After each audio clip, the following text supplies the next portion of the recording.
Bonjour, bienvenue en Transparence, le magazine de la rédaction qui parle de l'actualité et qui donne la parole à ceux qui font l'actualité. Notre invité ce midi, c'est Alain Descombelles, le secrétaire fédéral du Rassemblement national en Nouvelle-Calédonie. Bonjour. Bonjour. Merci d'avoir accepté notre invitation alors que la campagne présidentielle est déjà bien lancée et ce sera bien sûr l'un des thèmes de cet entretien. En Nouvelle-Calédonie, il y a un comité de soutien à Emmanuel Macron, même s'il n'est pas encore candidat. Il y a un comité de soutien à Valérie Pécresse, un comité de soutien à Éric Zemmour. Et il n'y a pas encore de comité de soutien à Marine Le Pen. Alors pourquoi vous allez vous y mettre ? Bien sûr, d'abord, c'est prévu. Nous attendons le 5 février, puisque vous savez que Marine Le Pen va donc démarrer sa campagne le 5 février avec un grand discours. Nous échangeons en ce moment beaucoup avec Marine Le Pen, Monsieur Rouget, qui est le responsable Outre-mer, Louis Alliot et d'autres, pour qu'on travaille sur notamment les problématiques Outre-mer, parce que nous sommes surtout concernés en Nouvelle-Calédonie sur la suite à donner à la Nouvelle-Calédonie dans son développement social et économique. Donc nous nous y préparons et je pense que la semaine prochaine, une fois qu'elle aura donc fait sa déclaration officielle, nous allons pouvoir mettre en place notre comité de soutien avec, bien entendu... C'est vous qui le présiderez ? Je pense, vous savez, il n'y a pas de problématique particulière sur le sujet. Il faut aussi prendre toutes les bonnes volontés. Moi et avec Olivier Quénaud, bien entendu, tous les deux, on travaille de concert et je pense que ça se passe bien et les gens seront certainement surpris des propositions qui seront tenues par nous, notamment par rapport à ce que propose Marine Le Pen. On va en parler. Il est envisageable que quelqu'un du Rassemblement national vienne en Nouvelle-Calédonie pour la campagne présidentielle. On sait que c'est compliqué avec la Alors, Covid. on a une discussion... avec une visio qu'on a faite la semaine dernière, normalement, M. Bardella aurait dû venir. La seule problématique, c'est la problématique du pass sanitaire, et à savoir, est-ce s'il doit rester effectivement une semaine confiné dans un hôtel avant de pouvoir venir dans un meeting, c'est compliqué. Donc, s'il y a une évolution favorable qui lui permettrait de pouvoir s'exprimer et de faire un aller-retour en 48 heures, je pense qu'il y a de fortes chances à ce qu'il puisse venir. Jordan Bardella, qui est actuellement le président du Rassemblement national, en l'absence, pendant la campagne de Marine Le Pen. C'est une question qu'on se pose tout de même. Que représente vraiment le Rassemblement national en Nouvelle-Calédonie ? On entend parler de vous au moment des élections, des échéances électorales, mais entre les deux, c'est vrai que vous êtes très discret. Il y a un petit communiqué de temps en temps, mais vous n'êtes pas présent dans la vie politique. Tout d'abord, je vous remercie de me poser la question parce que vous êtes la seule radio qui nous invite. Nous avons un directeur qui est M. Wallace Cotra avec des rédacteurs en chef qui, en 5 ans... de NC Première. Tout à fait, NC Première, qui, en 5 ans, ne nous ont jamais invités et ne font même pas passer nos communiqués. Donc il est très difficile, en dehors d'Internet, de pouvoir s'exprimer. Vous savez très bien que les réunions politiques, c'est très très compliqué pour avoir du monde, ce qui a toujours été d'ailleurs l'un des soucis du Rassemblement national. Et en même temps, de pouvoir s'exprimer à partir du moment où la seule personne qui nous invite, c'est vous, alors que les autres radios nous boycottent. Et je dis bien depuis 5 ans, c'est pas, j'aurais pu dire depuis 3 semaines, ça fait 5 ans que ça dure. Alors il est temps que ce système soviétique, puisqu'on est dirigé vraiment par... c'est un système où je crois qu'il n'y a que sous Staline où on empêchait les gens de parler. Et il est temps que RFO, comme on dit, vous dites NC Première, se réveille. Mais bien sûr, là, ils vont être obligés de nous écouter et nous donner un peu de temps. Et j'espère qu'on aura plus de temps que ce que j'ai eu, moi, il y a 5 ans, c'est-à-dire 4 minutes. Quoi. Parce que ce qui est un fait, c'est que Marine Le Pen a un électorat en Nouvelle-Calédonie. En 2017, elle est arrivée en 2e position, derrière Fillon sur le territoire, avec 29,09%. Au second tour, elle a recueilli 47,43%. C'est quand même des scores importants. Vous espérez la même chose cette année, en 2022, en Nouvelle-Calédonie ? Nous espérons même plus. Donc là-dessus, nous sommes très très optimistes. D'abord parce que Marine Le Pen fait une percée dans tout l'outre-mer de façon remarquable. Aujourd'hui, elle est en tête dans tous les sondages, quel que soit le territoire d'outre-mer. Et puis parce qu'elle a une vraie politique et des propositions très concrètes sur l'outre-mer. Donc je pense que c'est d'ailleurs la seule qui va d'ailleurs proposer, si elle était élue, avoir non pas un ministre, parce qu'en général on n'a que des ministres fantoches, on se souvient que Estrosi, Cantinet, les uns et les autres. Sébastien Lecornu a été très présent. Excusez-moi du peu, mais enfin quand on vient et qu'on repart 48 heures après en prétendant qu'on va se mettre autour d'une table et qu'il ne se passe rien, excusez-moi, mais pour moi tout ça c'est de l'esbrouffe. Et en même temps, écoutez, aujourd'hui, je ne sais pas, quand on nous dit que Macron a fait énormément de choses pour la Calédonie, je m'excuse, mais il n'a pas fait plus ou moins ou mieux mieux que ce qu'ont fait tous les autres présidents de la République. Cela étant, après, ici, on peut aller dans une mouvance qui est liée que, en général, on donne toujours un avantage au président qui est en place parce que c'est lui quand même qui nous verse un certain nombre de fonds et de subsides. Donc c'est pour ça que j'estime qu'aujourd'hui, on n'a eu que des ministres qui n'ont que des strapontins. D'ailleurs, c'est très souvent le mistigris. Hein, c'est jamais des grands politiques français qui sont là, qui sont nommés au ministère de l'Outre-mer. Là, elle va prendre la décision dans son prochain gouvernement d'avoir un ministre et 2 secrétaires d'État, ce qui est donc conséquent pour s'occuper de l'Outre-mer.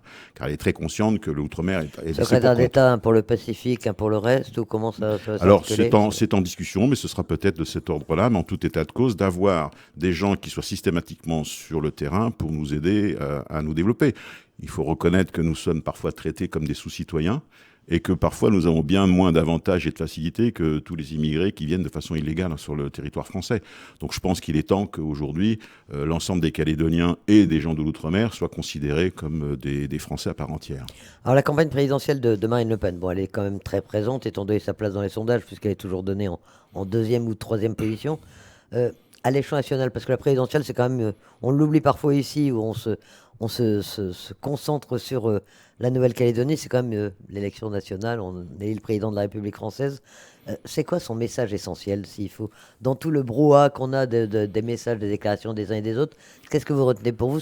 Que dit Marine Le Pen aujourd'hui aux Français? Alors, tout d'abord, je voudrais dire que, d'une part, le Rassemblement national, depuis plus de 20 ans à 25 ans, a toujours eu les idées forces que les autres n'ont jamais eues, puisque aujourd'hui, tous les thèmes que Marine Le Pen a reprises quand elle a repris le Rassemblement national, sur lesquels elle a fait quand même un certain ménage, j'espère qu'on en parlera aussi tout à l'heure, il est très clair qu'aujourd'hui, elle a une position qui, sur les problématiques de l'immigration, sur les problématiques de la sécurité, elle n'a pas besoin de se répéter 25 fois, puisque c'est elle qui les a menés, ces combats, depuis longtemps. Après, on a un hold-up qui se fait sur des uns et des autres qui disent « Ah bah oui, finalement, elle avait peut-être pas tort ». Enfin, ils le disent pas comme ça, mais toujours est-il qu'ils essayent de s'exprimer sur ces sujets-là. Mais là aussi, c'est elle aussi qui explique que, effectivement, le pouvoir d'achat est quelque chose de conséquent et que 9 millions de personnes sont en dessous du seuil de pauvreté en France. Chez nous, 40% de la population est en dessous du seuil de la pauvreté. Donc ça veut dire qu'elle a pris à bras-le-corps sur une réflexion de fond, ce qui est une réflexion sociale, une réflexion économique, et pour que justement les Français qui vivent mal, et qui aujourd'hui c'est ce qu'ils reprochent le plus, on puisse leur apporter des solutions et qu'on s'occupe enfin d'eux. Et concernant la Nouvelle-Calédonie, puisque ça nous intéresse quand même aussi, quel est le message essentiel? Vous nous parliez de l'outre-mer, mais sur la Nouvelle-Calédonie, maintenant qu'on sait que la Nouvelle-Calédonie restera française à l'issue du 3e référendum, que propose Marine Le Pen pour la suite du processus, notamment? Comment est-ce qu'elle voit la Nouvelle-Calédonie demain? Alors, si vous voulez, laissez-moi un tout petit peu de temps pour vous répondre sur le sujet. Tout d'abord, la première des choses pour Marine Le Pen, c'est comme la Calédonie, bien entendu, après le 3e référendum, elle reste française, elle souhaite à ce que, sur le plan international, on soit respecté. Ça veut donc dire que elle travaille sur une solution pour que nous ayons, puisqu'il ne faut quand même pas oublier que la Calédonie est convoitée par beaucoup de pays, que ce soit l'Australie, la Nouvelle-Zélande, la Chine, y compris les États-Unis, compte tenu de son plateau qui effectivement renferme beaucoup de richesses et bien entendu du nickel. Donc elle souhaite, aussi de la pêche qui est un point très important, donc elle souhaite renforcer une base navale qui sera bien sûr à déterminer et à étudier financièrement pour que nous ayons plus de bateaux, plus de contrôle et qu'on se fasse enfin respecter pour la protection des Calédoniens et de leur intérêt sur l'ensemble du Pacifique Sud. Pour elle, donc déjà ça, c'est une chose qui est très importante sur le plan international. Se faire respecter, c'est donc une base avec des bateaux et non pas 3 bateaux qui se courent après pour qu'on puisse effectivement nous se faire respecter. Deuxième point. Une proposition qui rejoint un peu d'ailleurs, je crois, celle de Valérie Pécresse qui veut également, qui envisage de mettre un amiral en Nouvelle-Calédonie pour avoir une base navale importante. Oui, on l'a souvent entendu. Je me souviens aussi de l'époque, il y a très longtemps, qu'on nous a promis tout ça, mais pour l'instant, Valérie Pécresse, et à l'époque de Sarkozy et de Chirac, on nous a promis plein de choses et ça s'est pas fait. Ce que je pense, moi, c'est que Marine Le Pen aura le courage et la volonté de le faire. Et ça, là-dessus, j'en suis plus que convaincu. Alors, deuxième chose qui paraît, par rapport à vos questions, on sort peut-être du sujet, mais on y reviendra après. Première chose qu'elle me disait l'autre fois, le pass vaccinal, le lendemain de son élection, il est supprimé. On en reparlera tout à l'heure.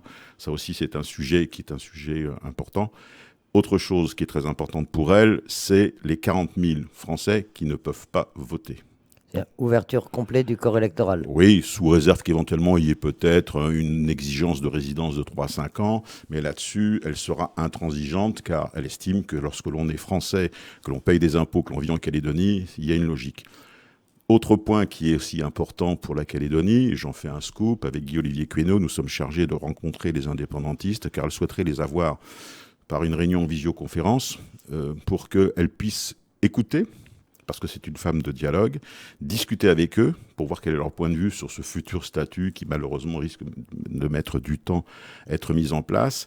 Et donc, elle a une volonté de dialogue. Donc, c'est un petit scoop que je vous annonce. Nous allons donc faire le tour des partis politiques indépendantistes pour leur faire part du souhait de Marine Le Pen. Un petit tour des partis indépendantistes, ça veut dire aussi bien l'Union calédonienne que l'UNI, le Parti traïste, tous les partis? Ou est-ce que vous allez vous centrer sur les partis de, entre guillemets, qui sont au gouvernement aujourd'hui, qui sont les plus représentatifs? L'objectif, c'est de se centrer sur les partis les plus représentatifs. Et je pense que c'est important déjà d'avoir leur opinion et leur vision, parce qu'elle a besoin, bien entendu, par rapport à ses responsabilités futures, de réfléchir et d'avoir un dialogue qui permette de trouver un équilibre entre le monde indépendantiste qui, pour l'instant, ne semble pas vouloir décrocher de cette vision-là et l'ensemble des Calédoniens majoritaires.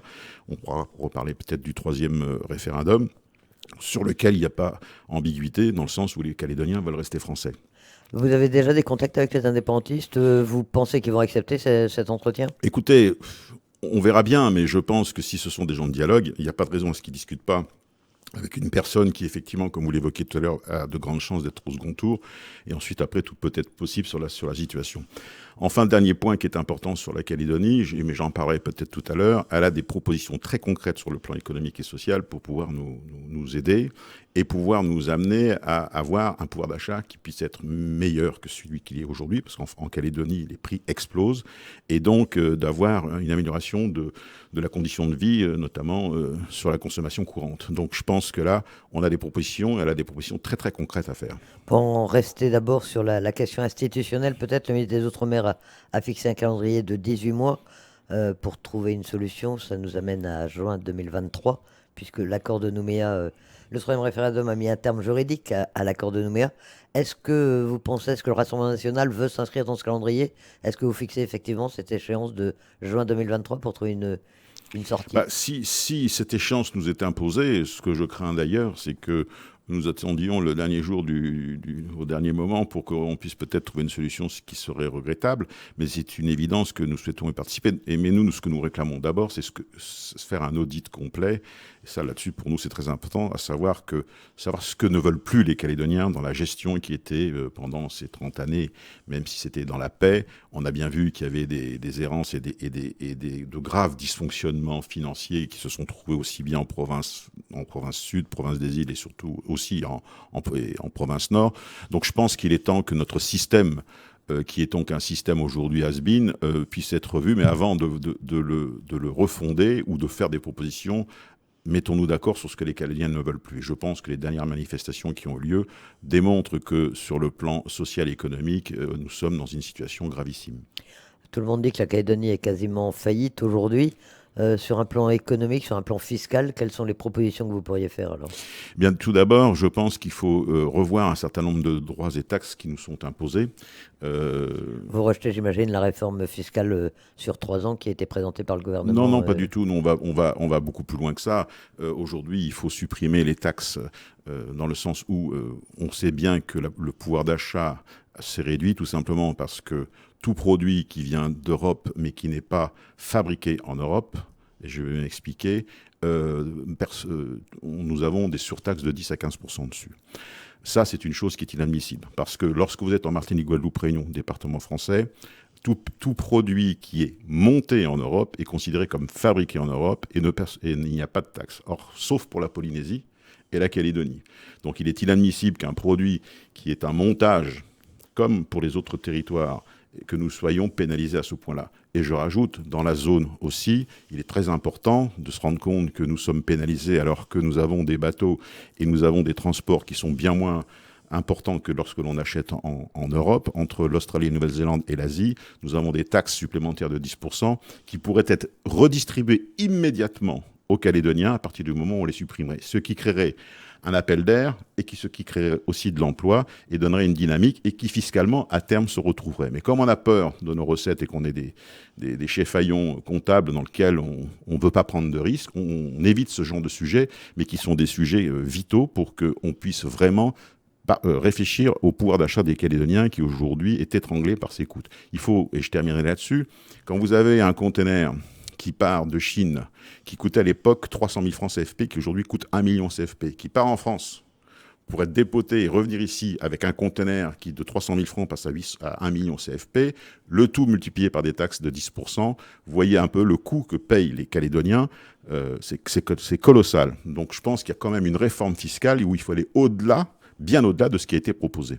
Et ce sont des propositions que fera le comité de soutien à Marine Le Pen quand il sera monté. Tout à fait. S'adresser aux Calédoniens. Tout à fait. Pour en venir à la campagne présidentielle au niveau national, on imagine que vous suivez de près les sondages. Qu'est-ce que vous en pensez? Est-ce que vous croyez à ces sondages d'abord? Et est-ce que vous êtes persuadé aujourd'hui que Marine Le Pen sera au second tour? On voit que c'est pas encore gagné. Hein. Ils sont 3 ou 4 dans un mouchoir là. Oui, ils sont 3 ou 4 dans un mouchoir, si ce n'est qu'ils sont tous derrière, et certains avec des couteaux et des casseroles et des fusils. Je trouve qu'elle a une résilience spectaculaire, et je pense que Marine Le Pen démontre qu'elle a une capacité, après tout ce qu'elle a subi, parce que finalement, tout le monde, on lui a volé ses idées, et après, on cherche à lui voler son électorat. Donc je trouve qu'aujourd'hui, malgré tout ce qui s'est passé, et malgré, c'est une campagne politique parfois un peu de bas niveau, elle est toujours considérée comme étant en deuxième position. Et quand on voit au second tour, on verra. Là où je suis d'accord avec vous, c'est qu'elle est dans un mouchoir de poche avec Pécresse, mais faut-il qu'elle arrive, elle, à passer à la barre, alors que pour l'instant, elle ne la passe pas. Et quand avec Zemmour, puisqu'on en parlera tout à l'heure, pour l'instant, dans le meilleur des cas, lui fait 35% contre Macron, alors qu'elle, elle est entre 43 et 45. Après, ça veut dire que lorsque vous faites, ou même si elle fait un très bon score, après, vous avez les législatives. Et lorsque vous faites entre 45 et 48%, ça change toute la donne pour le nombre de députés que vous pouvez avoir et qui pourraient empêcher ce que nous souhaitons à tout prix, en espérant qu'elle soit élue, mais par la suite au niveau des législatives, à ce que soit nous puissions lui donner une majorité, mais en tout cas nous puissions éviter à ce que, pour M. Macron, nous lui donnions une majorité. Et je pense qu'il risquerait dans sa deuxième mandature d'avoir la même problématique que Mitterrand ou que Chirac, et de se retrouver, être obligé mais d'avoir une majorité qui soit faite par l'opposition. Mais vous savez ce qu'on dit de Marine Le Pen, c'est qu'elle n'arrivera jamais à franchir ce second tour. Elle va peut-être être au second tour cette fois-ci, mais tout le monde se souvient et on lui rappelle régulièrement ce débat calamiteux de 2017. Et on dit qu'elle ne sera jamais élue, que les sondages d'ailleurs disent que face à Emmanuel Macron, elle sera battue. Oui, alors ça c'est très intéressant parce que j'adore cette réflexion sur un problème d'un débat. Tous les élus politiques depuis Mitterrand, ont ou perdu ou gagné leur débat. Hein, vous êtes bien d'accord, puisque c'est le débat qui détermine après, éventuellement, l'élection. Elle s'est loupée. Bon, on peut revenir dessus, mais ça ne permet pas de dire que les gens sont plus intelligents parce qu'ils ont gagné le débat ou pas. Juste deux chiffres, Elisabeth. Sous Raymond Barre, après Giscard, 0 dette. Après Mitterrand qui a gagné son débat, Chirac qui a gagné son débat, Sarkozy qui a gagné son débat, Hollande qui a gagné son débat, et notre ami Macron, qui lui a été le summum, nous sommes à 2600 milliards de dettes.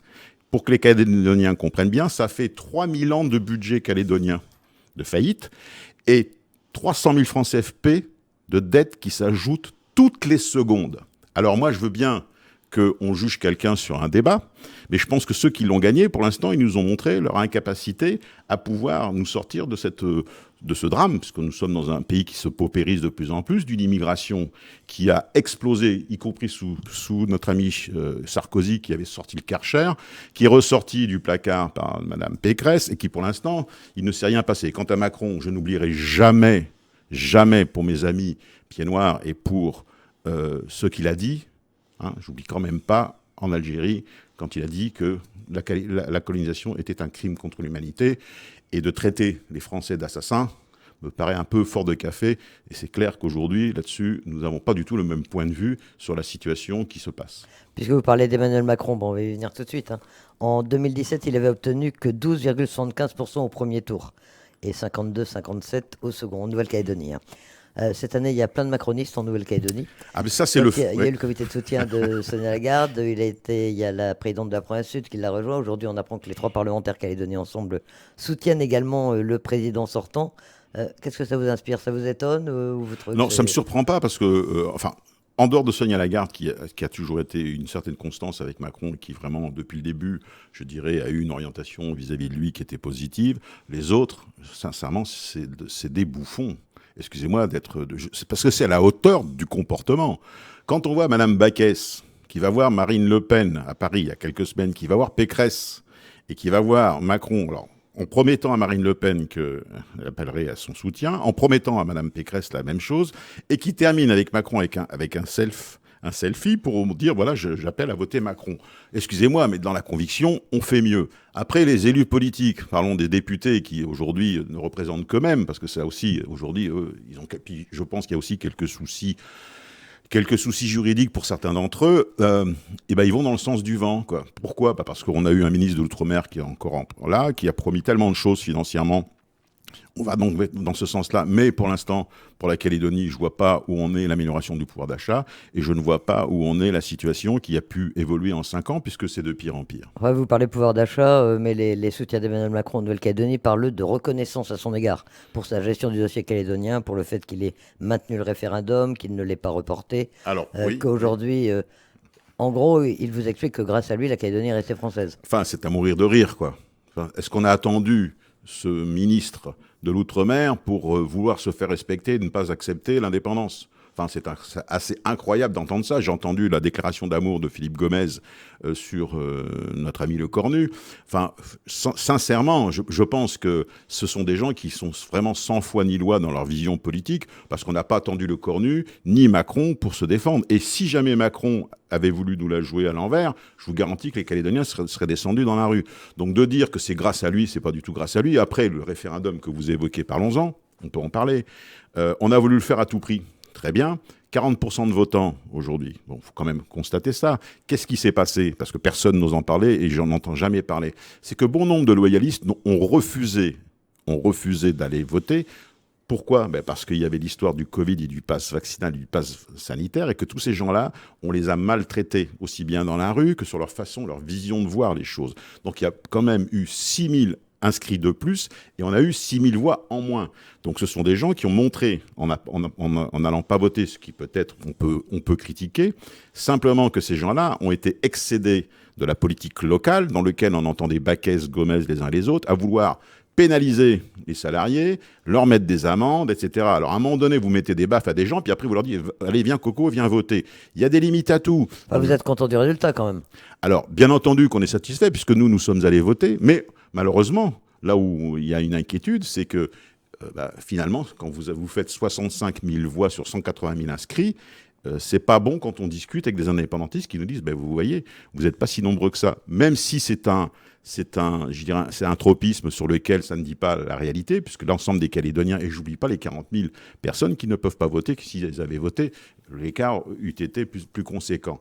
Mais je pense qu'on a eu un loupé sur la façon dont on a géré auprès des Calédoniens loyalistes ce référendum. Alors, aujourd'hui, les choses sont passées. Maintenant, on va voir comment on va pouvoir traiter de ce nouveau statut dans lequel, pour l'instant, excusez-moi du peu, mais j'ai pas encore vu un document qui soit sorti de par les gens du côté de Backès ou de Gomez, un document dans lequel on peut s'inscrire, y trouver. Nous, on y travaille et on fera des propositions très concrètes. Et comme je vous disais, déjà, il y a un état des lieux à faire. Les Calédoniens essayent d'expliquer à cet ensemble d'élus qu'il y a plein de choses qui ne veulent plus qui se passent en Calédonie sur le plan social et économique. C'est une monstruosité. Et je ne parle pas de la faillite, parce qu'on a cramé toutes les caisses sont vides. Pourquoi ? Parce qu'on a mal géré. Donc avant de vouloir un nouveau statut, faudrait-il savoir si on est capable de bien gérer et de mettre, je dirais, des garde-fous sur lesquels aujourd'hui, le statut d'aujourd'hui fait que les responsables politiques font tout et n'importe quoi. Bon, je peux redonner l'exemple de Gorodeva, de M. Gomez, 14 millions d'investissements, 14 milliards d'investissements, 10 milliards de pertes, un gouffre financier colossal. Il n'y a pas que là, dans la province nord, on est des mauvais gestionnaires. Je voudrais revenir à la présidentielle. Il y a eu la surprise Éric Zemmour, vous en parliez tout à l'heure. Qu'est-ce que vous pensez de lui, franchement ? Qu'est-ce qu'il différencie de Marine Le Pen ? On voit un certain nombre de défections du Rassemblement national vers son parti Reconquête. Il y a même d'ailleurs, je crois, une députée européenne en charge de l'Outre-mer qui vient de le rejoindre également. Vous avez été tenté à un moment ? Absolument pas. Et je vais vous dire pourquoi. Parce que moi, je suis venu au Rassemblement national par l'intermédiaire de Louelio et de Marine Le Pen qui m'ont demandé de reprendre le mouvement juste après les provinciales. Bon, il y avait malheureusement eu une 15 années qui ont été un peu difficiles et sur lesquelles il ne s'est pas passé grand-chose, il faut le reconnaître. Simplement que je parlais de Karcher tout à l'heure. Elle, au moins, elle a utilisé le Karcher dans son parti. C'est-à-dire que pourquoi je suis maintenant avec Marine Le Pen, c'est que d'abord, toutes les vieilles lunes ont sauté de ce parti. La dédiabolisation, exactement. Fallait le faire d'après vous. Exactement. Et puis quand je vois que le parti La France, que vous avez peut-être entendu parler, qui est un parti nazi, sur lequel on voit le représentant se mettre à côté d'une bouteille de gaz, avec le nom du gaz qui servait à gazer les Juifs pendant la guerre de 40-45, ce monsieur-là appelle à voter Zemmour. Donc je pense que Zemmour, il est en train de récupérer tous les vieux furoncles qu'il y avait effectivement dans ce parti, qui ont été nettoyés par Marine. Marine a eu le courage aussi de revenir sur un certain nombre de positions. Je trouve que c'est une marque d'intelligence que de dire, comme un patron quand il gère une entreprise, je me suis trompé, je vous demande pardon, je fais autre chose. C'était le cas pour l'euro et pour le reste. Donc ça veut donc dire que moi, ce qui m'a motivé pour rester avec elle et d'essayer de la faire gagner, autant se peut déjà en Nouvelle-Calédonie, c'est bien parce que, si vous voulez, cette femme-là a montré une certaine épaisseur politique et puis du cuir tanné suite à tout ce qu'elle a vécu, avec des propositions qui aujourd'hui intéressent tous les Français. C'est la seule qui fait vraiment une campagne de terrain avec des propositions qui effectivement intéressent les Français. Après, Zemmour, notre ami Zemmour, bon, bah écoutez, je dirais plus gentiment, c'est une histoire d'amour, quoi, parce qu'il a dit lui-même que s'il ne s'était pas...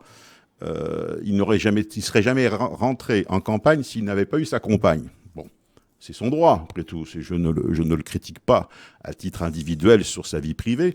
Simplement qu'on voit la motivation. Donc c'est une motivation, il va rentrer dans l'histoire de France, parce qu'un beau jour, on dira qu'il y a une personnalité qui a fait 10% ou 12% ou 15%, mais moi je pense qu'il sera en dessous des 10%, mais qui finalement n'apporte rien au débat, puisque tout ce qu'il dit, d'abord, il clive violemment.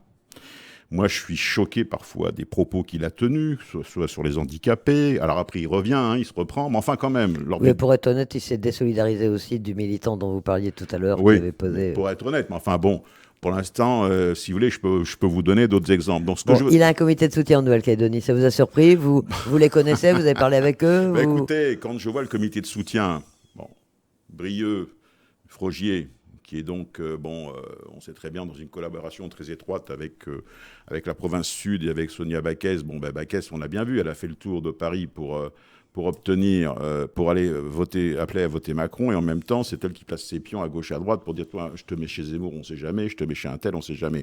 Donc pour moi, tout ça, c'est pas sérieux. Et puis quant à Simon Louécotte, et je demande un débat, puisqu'il se prétend devenu être Zemmour, et alors que bon, il a été quand même LR, il a été élu, il a fait toute sa carrière, il a été payé par les LR en tant que sénateur. Les gens peuvent changer, peuvent évoluer dans leur On est bien d'accord, mais enfin bon, quand on arrive à vouloir soutenir quelqu'un qui est positionné comme quelqu'un de clivant, puis je poserai une question à monsieur Simon Louécotte, toute bête, parce que Simon Louécotte, il a deux choses. Il n'est pas là, donc... Non, mais je lui pose la question, il répondra, j'espère, parce que je souhaite un débat.